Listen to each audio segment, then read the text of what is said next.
विश्वानि देव सवितर्दूरितानि परासुवे यद्भद्रं तन्मे आसुवे। आज की मेरी वीडियो का जो शीर्षक रहेगा श्री कृष्ण गीता। आर्य वेद दर्शन पर गीता की चर्चा होगी और ये आज 5वां भाग है और गीता का दूसरा अध्याय। अभी मैं पिछले उसमें वीडियो में बता रहा था कि श्री कृष्ण अर्जुन परिवार के मोह में आ गए और वो कह रहे मैं युद्ध नहीं करूँगा। तो उससे आगे की चर्चा श्री कृष्ण जी क्या कहते हैं। तो अब इससे आगे अगले प्रश्न में समझने के लिए सांख्य और योग इन दो शब्दों का अर्थ समझना आवश्यक है। तो यहाँ श्री कृष्ण जी अर्जुन को सांख्य दर्शन और योग दर्शन की बात कह रहे हैं। किसी लक्ष्य का सांख्यान अर्थात नपा तुला गिना गिनाया स्वरूप बता देना। सांख्य शास्त्र में तथा उस तक पहुँचने के साधन बता देना योग शास्त्र है। और उदाहरण के लिए काम क्रोध आदि विकार रहित मन बनाना, यह लक्ष्य सांख्य दर्शन ने बता दिया है कि हमारे जो विचार हैं वो कहीं काम के माने लोभ भी है, काम के माने और बहुत सारे प्रश्न हैं काम में, तो और क्रोध भी ना हो और उस समय विकार भी ना हो। जब उस समय हम फैसला कोई लेते हैं तो तभी बुद्धि ठीक निर्णय लेती है उसका। तो रहित मन बनाना यह लक्ष्य सांख्य ने बता दिया है। ऐसा मन ब्रह्म अर्थात परमात्मा के ध्यान तथा स्वाध्याय और तप से बनता है और यह योग शास्त्र है। देखिए आज हमारे शास्त्रों में और गड़बड़ लोगों ने कर रखी है। अध्यात्मिक ज्ञान न होने के कारण, समाधिस्थ ज्ञान प्राप्त न करने के कारण जो हम समझने नहीं पाए। तो यहाँ श्री कृष्ण जी जो है अध्यात्मिक के बारे में बता रहे हैं। पदार्थों का स्वरूप सांख्य शास्त्र में जो गिनकर बताया वही योग शास्त्र ने बताया है। तो यहाँ योग शास्त्र की ही चर्चा श्री कृष्ण जी कह रहे हैं। यह तो यहाँ प्रचलित प्रसंग में पाप की प्रवृत्ति से बचने के लिए सुख दुख लाभ हानि जयाज्य का मतलब जय या पराजय की भावना छोड़कर युद्ध करो। तो कितना अच्छा उदाहरण देकर के हमारे योगी तपस्वी श्री कृष्ण जी अर्जुन को उपदेश दे रहे हैं। यह जो कहा सो सांख्य का कार्य पूरा हो गया, परंतु मन की यह अवस्था जिस प्रभु समर्पण तथा भक्ति भावना द्वारा उत्पन्न होती है उस कर्म योग का वर्णन आगे करेंगे। तो फिर कह रहे ये दोनों स्वरूप सांख्यान तथा तप स्वरूप प्राप्ति साधक कर्म योग एक दूसरे के पूरक हैं। इसीलिए क्योंकि दूसरों के दोनों को समझे के बिना तो आदमी में अपने कर्म का लक्ष्य नहीं प्राप्त हो सकता। तो अब इन दोनों में अर्थात स्वरूप सांख्यान तथा प्राप्ति साधन इन दोनों में साध्य साधन भाव है। इसीलिए जो एक को पकड़े उसे दूसरे को पकड़ना अनिवार्य हो जाता है। जो इंद्रिय निग्रह तथा वीर्य रक्षा चाहे उसे ब्रह्म के प्रेम में विचरना आवश्यक है।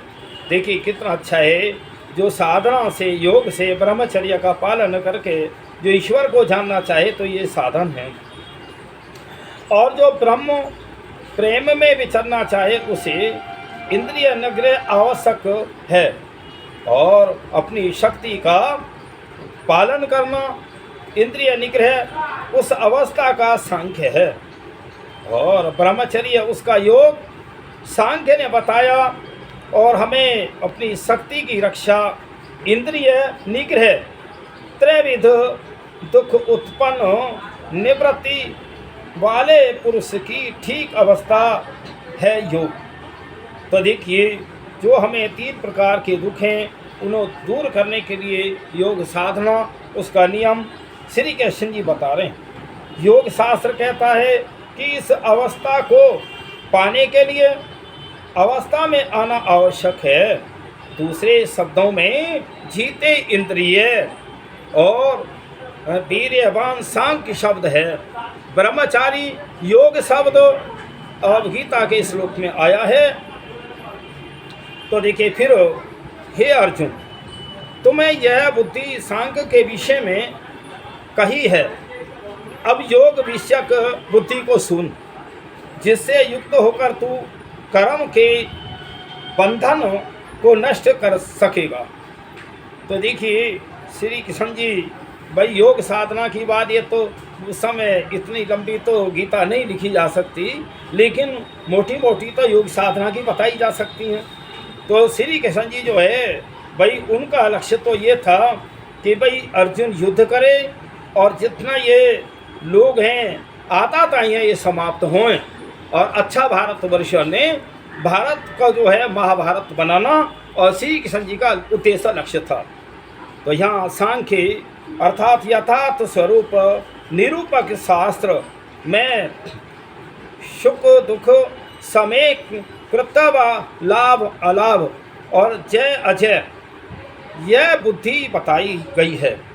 और जिसके मन में धर्म बुद्धि हृदय हो गई तथा सुख दुख लाभ हानि जय और अजय बुद्धि सर्वथा लुप्त हो गई, तो वह कोई भी कर्म उतना करेगा जितना धर्म पूर्ति के लिए आवश्यक है। कितना बढ़िया हमारे भाई योगी तपस्वियों ने बताया है कि जो आदमी धर्म के मार्ग पे चाहे सुख आए दुख आए सबको सहन करता हुआ अपने कर्तव्य पे ध्यान देगा, न न्यून न अधिक। बस इस अवस्था को पाने के लिए जो योग बुद्धि आवश्यक है, अब मैं तुम्हें वही बताऊंगा, जिससे तू कर्म बंधन से छूट जाएगा। भाई यही तो भय सता रहा था अर्जुन को कि मैं पाप में मुझे पाप लगेगा, वो भी अपने परिवार वालों को मार करके। तो यहाँ श्री कृष्ण जी कर्म का उदाहरण देते हुए, योग का उदाहरण देते हुए कह रहे हैं, उदाहरण के लिए एक गुरु के 2 शिष्य हैं, एक से उसे कुछ घृणा है और एक के प्रति आसक्ति है। तो वह जहाँ आसक्ति है वहाँ बंधा होने के कारण जहाँ 1 घंटा देना था, 1 घंटा शिक्षा देनी थी, वहाँ 1.5 घंटा बैठा रहा। ऐसा क्यों हुआ? आसक्ति के कारण, क्योंकि उस गुरु को 2 शिष्यों में एक में ज़्यादा प्रेम था, एक में कम था, एक में आसक्ति थी, के कारण अध्यापन कर्म बंधन बन गया। यदि उसमें आसक्ति न होती तो जितना समय जिसे देना चाहिए था उतना देता। यह है कर्म योग। और दूसरा है कर्म बंधन। देखिए सारी गीता कर्म के बंधन और कर्म से छुटकारा, मुक्ति और जो हमें जो दूसरा दुखों का मार्ग है, दुखों से छूटना, गीता हमें यही तो उपदेश देती है। गीता के पढ़ने से और आप अगर भाई इसका स्वाध्याय करें, अपने मन कर्म विचार को ठीक से उसमें लाएं, निश्चित आपकी मुक्ति होगी। मैंने जब वीडियो बनाया, ये तो 53वीं वीडियो है, पहले मैंने मुक्ति का ही विषय रखा था कि इस आत्मा को मुक्ति और बंधन का कारण क्या है। प्रत्येक मेरी जो वीडियो है वो इसी लक्ष्य को ध्यान में रखते हुए होती है। तो इसलिए यह कर्म योग दूसरा है। कर्म बंधन, अर्जुन न्याय की रक्षा के लिए ज्वारियों तथा द्रौपदी का चीरहरण करने वालों को दंड देने के लिए आया था। तो यहाँ देखिए कितना एक जो आदमी कहीं भटक रहा है और उसको जो है उस याद दिलाना, कर्म का याद दिलाना, यही तो हुआ है पूरे महाभारत के उसमें। अगर मैं कहता हूँ श्री कृष्ण जी ना होते इनके साथ में पांडवों के जीत निश्चित नहीं थी, ये मोह में आ जाते थे बात बात में। तो श्री कृष्ण जी जो है उन कौरवों के अपराध की बात सामने रखते, तो किंतु स्वजन में आसक्ति मार्ग में बाधक हुई, उसे फिर कर्म योग में लाना श्री कृष्ण जी को अभीष्ट है। तो वह अवस्था प्रभु भक्ति के बिना आ नहीं सकती। इसीलिए भगवान कृष्ण द्वैपायन, भगवान कृष्ण वर्णय के वासण्य के मुख से वही उपदेश निकलवाते हैं, परंतु इसके मार्ग में बाधक है वेदवादी। इसीलिए पहले उनका खंडन आवश्यक है, परंतु इससे पहले कि हम आगे बढ़ें और हमें वेदवादी तथा वैदिक इन दोनों में भेद समझ लेना आवश्यक है। तो देखिए एक तो वेद को पढ़ रहा है, एक कर्म में उतार रहा है, तो इसलिए इनको समझना जरूरी है। वेद ने मनुष्य को परमात्मा के अर्पण करके और निष्काम कर्म करना सिखाया तथा लोक कल्याण बड़े से बड़े त्याग का उपदेश दिया। तो देखिए ये वेद ही हमारा ये कर्म कांड के लिए कहता है, निष्काम भाव से धर्म पूर्वक कर्म करो, मुक्ति निश्चित होगी। और यह कर्म करना लोग घर घर में सीख जावें, इसीलिए कल्प सूत्रकारों ने अग्निहोत्र और दर्शकों मास अश्वमेध आदि यज्ञों की कल्पना की। कितना सुंदर है, जो हमारे यज्ञ होते थे उनमें बहुत लोग संगठित होकर के इकट्ठे होते थे। मैं तो कई बार बताया है कि जो हमारे मंदिर हैं उन मंदिरों में यज्ञ होना चाहिए, और जो हमारे इन्होंने धूने बना रखे हैं, सुल्पा आदि पीते हैं उसमें डालते हैं, ये हवन कुंड थे प्राचीन में, और वो हवन कुंड की प्रक्रिया तो छूट गई और ऐसी और नशे आदि की इन्होंने ले ली। अगर हम यज्ञ करें और लोग आने यज्ञ में वेदों को पढ़ा जाए, रामायण को पढ़ा जाए, गीता को पढ़ा जाए, तो ये सारे भी जो हमारे ग्रंथ हैं, जो असली ग्रंथ हैं, वो वेदोक्ति हैं। क्योंकि इन हमारी जो पुण्य आत्मा रही हैं, चाहे श्री राम रहे हैं, श्री कृष्ण रहे हैं, उन्होंने वेदों को ही पढ़ा और वेदों को पढ़ करके जान करके तब वो कर्म क्षेत्र में उतरे। तो इसलिए परंतु कालांतर में आलस्य गड़बड़ कहाँ हुई, आलस्य, प्रमाद और क्रोध के वशीभूत लोगों ने इस यज्ञ विद्या को जादू टोने की विद्या बना डाला। तो देखिए इसके बहाने लोगों ने बहुत जादू टोने लोगों को ठगना तो आरंभ कर दिया, लेकिन जो वैदिक प्रणाली थी उसको भुला दिया। वैदिक लोगों ने यज्ञ बनाए तो इसलिए थे कि घर घर में लोग त्यागमय जीवन का उपदेश प्राप्त करके उस पर आचरण करके मनुष्य मात्र का कल्याण करने में समर्थ हों। किंतु लोगों ने तो यह समझ लिया कि मंत्रों का स्वर सहित उच्चारण करने मात्र से तथा यज्ञ क्रियाओं के अनुष्ठान मात्र से कल्याण हो जाएगा। तो भ्रांतियाँ ये इसी प्रकार फैलती चली गई, ढोंग पाखंड बढ़ते चले गए। तो उसी में कर्म कांड हमने छोड़ दिया। मंत्रों के सहारे या यज्ञ भी किसे कराया तो हम उसको वो अपने कार्य शक्ति के लिए या उसके विघ्न दूर करने के लिए, और फिर हमारी ऐसी आस्था बनती चली गई, हम आलसी हो गए। और ब्राह्मण ने भी ये अपना खाने कमाने का धंधा बना लिया, लोगों को ज़्यादा लूटना ठगना। और क्षत्रिय जो है भाई, ब्राह्मण ने यज्ञ किया, अब हमारे विघ्न दूर हो गए। क्षत्रिय भी आलस्य में आ गया, भोग विलासों में आ गया, इसलिए यह भारतवर्ष गुलाम हुआ। तो देखिए दूर करने के लिए भगवान वादरायण व्यास ने वेदांत दर्शन की रचना की। तथा उनके मुख्य शिष्य भगवान जैमिनी ने और धर्म स्वरूप निंददर्शक मीमांसा शास्त्र की रचना की। दोनों शास्त्र एक दूसरे के पूरक हैं, इसीलिए एक का नाम पूर्व मीमांसा है और एक का नाम उत्तर मीमांसा। तो पूर्व मीमांसा धर्म का स्वरूप बताती है और उत्तर मीमांसा उस धर्म के ध्येय भगवान का स्वरूप बताती है। एक में वेद के एक में वेदांत।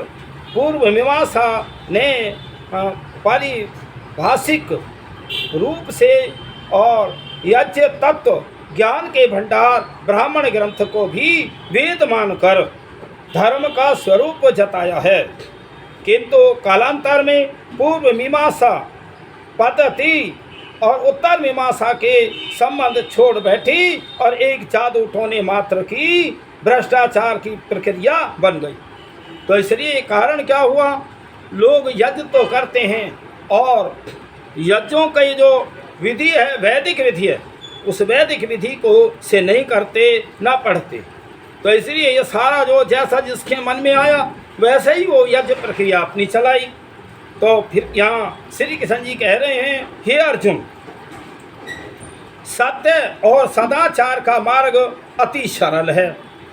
ये देखो, हमें लगता तो थोड़ा कठिन है, पर अगर हम नियम में ढल जाएं तो वास्तव में बहुत सरल है। एक आदमी ने झूठ बोला, उसको सच्चाई के लिए 10 बार झूठ और बोलेगा। एक चोरी करी, उसे छुपाने के लिए 10 झूठ और बोलेगा। और सत्य का मार्ग है, सच्ची बात है जो कह दी। या धर्मयुक्त हम कार्य करें तो हमें बंधन है कहाँ। तो इसलिए कह रहे हैं कि सदाचार का मार्ग अति सरल है। इन वेद मर्मान भिज वेदवादियों के विचार अनुसार लंबी चौड़ी जटिल प्रक्रिया में एक मात्रा इधर की उधर हो गई तो एकदम क्रम नाश हो गया। तो फिर उस प्रत्यवाय को दूर करने के लिए एम को प्रयासित करो। तो यह ठीक है कि उस जटिल प्रक्रिया की एक एक मात्रा महत्वपूर्ण है, किंतु उसका महत्व, उसका अर्थ जानकर तदनुकूल व्यक्ति तथा राष्ट्र का निर्माण करने में है। तो मैं ये कह रहा हूँ, गीता बहुत अच्छी है। जो हमारे भाई राष्ट्र के कर्णधार हैं, हमारे मिलिट्री विभाग है, पुलिस विभाग है, हमारे नेता हैं, सभी अगर गीता को पढ़ें, और गीता ऐसा नहीं है कि कोई किसी के साथ अधर्म और पाप करने के लिए, गीता तो हमें रास्ता बताती है, गीता हमें राजनीति बताती है, गीता हमें राजनीति बताती है और धर्म नीति बताती है, योग का मार्ग बताती है, मुक्ति का मार्ग बताती है। गीता ऐसी नहीं है कि कोई किसी का पक्षपात है गीता के अंदर। तो अति सरल यह यज्ञ प्रक्रिया में बराबर इतन्नमम, कितना सुंदर अर्थ है हमारे एक एक वेद के मंत्रों में। जब हम आहुतियाँ देते हैं तो इतन्नमम, इतन्नमम स्वाहा, इतन्नमम स्वाहा। इतन्नमम का मतलब है कि ये प्रभु ये मेरा नहीं है, ये तेरा ही पदार्थ तुझी को अर्पण करा। प्रकृति से जो पदार्थ लिए अग्नि में जलाए, प्रकृति में सूक्ष्म तत्व बन करके फिर वो प्रकृति में बहुत लाखों गुना बढ़ जाती है शक्ति उसकी। तो इसलिए यज्ञ करना चाहिए। इतन्नमम की भावना कब आएगी? जब तुम यज्ञ करोगे। आज तुम में इतन्नमम की भावना संसार के लोग में हो तो लड़ाई झगड़े खत्म। तो ये सोचो कि जो भी ये संसार की वस्तुएं हमें मिली हैं, इतन्नमम का अर्थ कहता है ये मेरा नहीं है। लोग मेरे से भी कहते हैं जी तुम ये हो, तुम वो मालिक हो। मैं भैया मैं बिल्कुल भी मालिक नहीं हूँ, मैं तो एक सुई का मालिक नहीं हूँ। मैं मालिक होता तो मैं साथ लेके जाता। जो आने वाले आज कितने लाखों करोड़ों आत्माएं आएंगी मनुष्य रूप में भी, बताओ क्या लेके आई हैं, और जाने वाले भी जा रहे हैं, क्या लेके जा रहे हैं। तो ये संसार ऐसा ही रहता है। ये संसार तो केवल वो है, क्या बोलते हैं, जैसे मुसाफिर खाना। यहाँ मुसाफिर आते हैं और चल देते हैं, आते हैं, ठहरते हैं, चल देते हैं, ये सुख। और एक रूप में ये संसार क्या हुआ, कर्म क्षेत्र है। ये यह कर्मों का फल लेके आत्मा जाती है और कर्म का ही फल लेके आती है। तो मैं अभी कह रहा था इतन्नमम, का मार्ग तो अति सरल है। यज्ञ प्रक्रिया में बारंबार इदन्नमम वाक्य का उच्चारण होता है, जिसका भाव यह है कि यज्ञ के लिए, लोक कल्याण के लिए करूं। मैं लोक कल्याण क्या है? मैं जो यज्ञ कर रहा हूं संसार की भलाई के लिए कर रहा हूं, स्वार्थ बुद्धि से नहीं। इसमें मेरा कुछ भी नहीं। यह भावना यज्ञ का सार है। देखिए, मैं या कोई किसी को कोई चीज़ दान देता, वस्त्र दे दिए, बार बार वो वस्त्रों को देखेगा, उसने वस्त्र सिलवाए पहन रहा है, ये तो वस्त्र मैंने दिया, ये तो वस्त्र मैंने दिया। और आप बहुत बड़ा यज्ञ करने के बाद उसमें क्या है? उसकी राख बनती है, तो तुम्हारा उसमें अहम नहीं है कि मैंने इतना 1 किलो घी का यज्ञ किया या 2 किलो सामग्री का किया। इसीलिए इदन्नमम, हे प्रभु ये तेरा ही था, तेरे ही अर्पण, प्रकृति के अर्पण मैंने ये किया। इस पर आचरण करने से सारे मानव राष्ट्र का कल्याण है। किंतु अर्थ ज्ञान से शून्य, चाहे इदम मम कहे चाहे इदन्नमम कहे, न इसमें कुछ पुण्य है न उसमें और कुछ प्रत्यवाय है। अशुद्ध पाठ का दोष तो अवश्य है, जिसे अर्थ जान तुरंत ठीक कर लेना चाहिए। इसीलिए कहा है, क्योंकि वह अर्थ ज्ञान के बल से विकल को सकल बना देता है। किंतु इन वेदवादियों ने तो सारा पुण्य पाप यज्ञ क्रियाओं के मंत्रोच्चारण तथा क्रिया प्रक्रिया क्रम में ही रख दिया। इसीलिए कृष्ण अर्जुन को कहते हैं कि हे अर्जुन, तू धर्म मार्ग अति सरल है।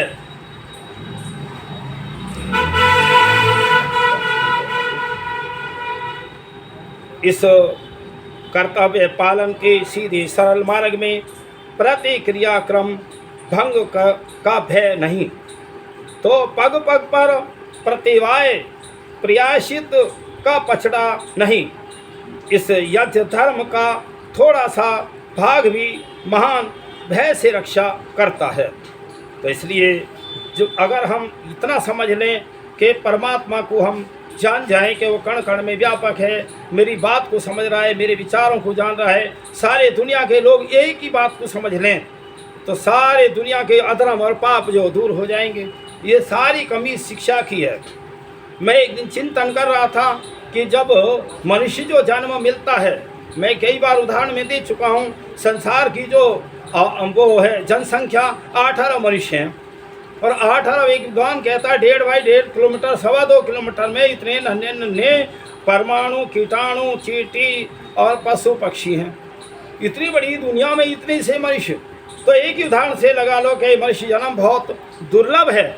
और मनुष्य जन्म मिलता जब है जब इसके 50% से अधिक पुण्य कार्य आत्मा के होते हैं, तब मिलता है। तो फिर मेरे मन में एक विचार आया, इतने परिश्रम से तो मनुष्य का जन्म मिला, फिर वो बच्चा माँ के गर्भ में गया, वहाँ भी उसने कष्ट पाया, उल्टा लटक रहा। उसके बाद गर्भ से बाहर आने के बाद उसको ना माँ शिक्षित है न पिता शिक्षित है, और जो अपने को गुरु कहलाने वाले वे तो टीचर है, गुरु तो है नहीं। इसलिए ना वहाँ शिक्षा है न राज व्यवस्थाएं सही हैं। तो फिर वो आत्मा का जो पुरुषार्थ करके मनुष्य जीवन में आई और फिर यहाँ वो बुराइयों में पड़ गया, तो बताओ क्या हुआ लाभ। इसलिए संसार के लोगों, मैं तो जो हमारे राष्ट्र के रक्षक हैं, राष्ट्र के नायक हैं, वो इन बातों को समझें। मैं कहता हूँ सभी राष्ट्र विश्व के नेताओं, सभी राष्ट्र के कर्णधारों, तुम मनुस्मृति को पढ़ो। मनुस्मृति ने धर्म के लक्षण और कर्म के लक्षण, राजनीति के लक्षण क्या क्या बताए हैं। देखिए भाई, तुम राम को के राज को राम को याद करते हो। राम के राज में घरों में ताले नहीं लगते थे। राम के राज में घर घर दोनों समय यज्ञ होता था। राम के राज में कोई किसी विधवा स्त्री का रुदन नहीं होता था, और कभी तलाक और ताले तो थे ही नहीं हमारे कहीं इतिहास में। इसलिए विचार करो, कोई बीमार भी नहीं होता था। बहुत सारी बातें राम के राज में। हम राम के जयकारे तो लगाते हैं, लेकिन राम के आदर्शों को भी तो मानो, उन पे चलो, दूसरों को समझाओ, तो निश्चित तुम्हारा कल्याण भी होगा। तो मैं कह रहा, इस श्लोक में जो बात कही गई है उसे एक दृष्टांत से समझना चाहिए। सेना रात में सोई हुई है और एक संतरी पहरेदार है, और शत्रु ने एक पुल उड़ाने की चेष्टा की, जहाँ से सारी सेना की सामग्री के आने जाने का मार्ग था, और सेना जाग गई, पुल बच गया। तो एक संतरी के थोड़े से धर्म अनुकूल और आचरण ने सारे राष्ट्र की रक्षा कर ली। तो देखिए भाई, जो राष्ट्र के नायक हैं, राष्ट्र के जिम्मेदार हैं, वो बहुत राष्ट्र को बचा सकते हैं। अतः कृष्ण अर्जुन को सावधान करते हैं कि अर्जुन, बस तू भी क्षत्रिय धर्म का पहरेदार है और सीधे सच्चे यज्ञ मार्ग का अवलंबन कर। यदि तू मार्ग भ्रष्ट हुआ तो तुझे देखकर सैकड़ों मार्ग भ्रष्ट होंगे। और ये अगले तो देखिए, ये श्री कृष्ण जी कह रहे हैं, अगर तू ही आलस्य में आगा, तेने ही जो है अगर युद्ध ना लड़ा तो क्षत्रिय में ज़्यादा ये एक तरह आलस्य आ जाएगा। तो फिर हे अर्जुन, वेदवादियों के इस कर्म कांड ने उस सोद्यस्य प्रतिक्रिया और यज्ञ प्रक्रिया का स्थान ले लिया है,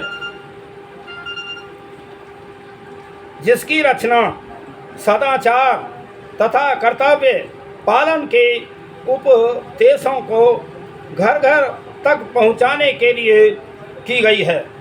थोड़ा सवार पर सवार होकर उसे न जाने कहाँ कहाँ घसीटे फिरता है। सदाचार और कर्तव्य पालन का मार्ग सीधा है, अन्याय हो रहा है और उसे लड़ो। और इधर पूर्णमासी कितने बजे आरंभ होगी तथा अमावस्या में चंद्र कितने कब दर्शन होगा वह नहीं। इन्हीं झगड़ों में उलझा हुआ मनुष्य पागल हो जाता है, इसीलिए कहा है। तो यहाँ देखिए कितने अच्छे दृष्टांत दे करके श्री कृष्ण अर्जुन को समझा रहे हैं कि तू कर्तव्य है, तू देश पहरेदार है। पहरेदार जो है कितने, उसमें अभी एक सेना का पहरेदार वो जाग रहा था और पुल टूटने के लिए, तोड़ने के लिए शत्रु आ रहे थे। तो इसलिए संसार के लोगों, भाई ये गीता बहुत अच्छी है, कर्म योग बताया है, ये धर्म योग है, कर्म योग है, मुक्ति योग है। गीता को हम कुछ भी कह सकते हैं और सरल भी है। ऐसा नहीं है कि बहुत ज़्यादा विद्वान ही इसको समझे, सरल, थोड़ा पढ़ा लिखा भी इसको समझ लेगा। तो देखिए मेरी प्रत्येक वीडियो मैं तो धर्म युक्त ही बनाता हूँ। मुझे किसी से कोई द्वेष नहीं, वैर भाव नहीं, कोई किसी मतांतर नहीं। जो बात वेद की है वो उसी को मैं वो कहता हूँ। जो हमारे ऋषि मुनियों की वाणी है उसी पे मैं चर्चाएं करता हूँ। तो देखिए मैं किसी की आलोचना भी नहीं करता और किसी के प्रश्न का उत्तर भी मैं फ़ोन पे इस पे नहीं दूंगा, क्यों ये आध्यात्मिक विषय बहुत कठिन होते हैं, फ़ोन पे नहीं दिए जा सकते। इसलिए संसार के लोगों मेरी वीडियो को कई बार सुन लिया करो और मैं अच्छी वीडियो बनाऊंगा और बनाता रहूँगा। जो समय समय पे हमारे पर्व आते रहेंगे, पर्वों पे भी बनाऊंगा। तो इसलिए मैंने जब ये कदम उठाया है तो मैं इस पे चलूँगा जब तक परमात्मा और ये मेरा साथ बना रहेगा, मेरा शरीर साथ देगा, तब तक मैं अवश्य ही करूँगा। क्यों, मैंने अपने जीवन में बहुत कुछ सीखा, स्वाध्याय किया, तो उसको बताना बहुत ज़रूरी है। तो इसलिए इतना ही कह करके ओम शांति।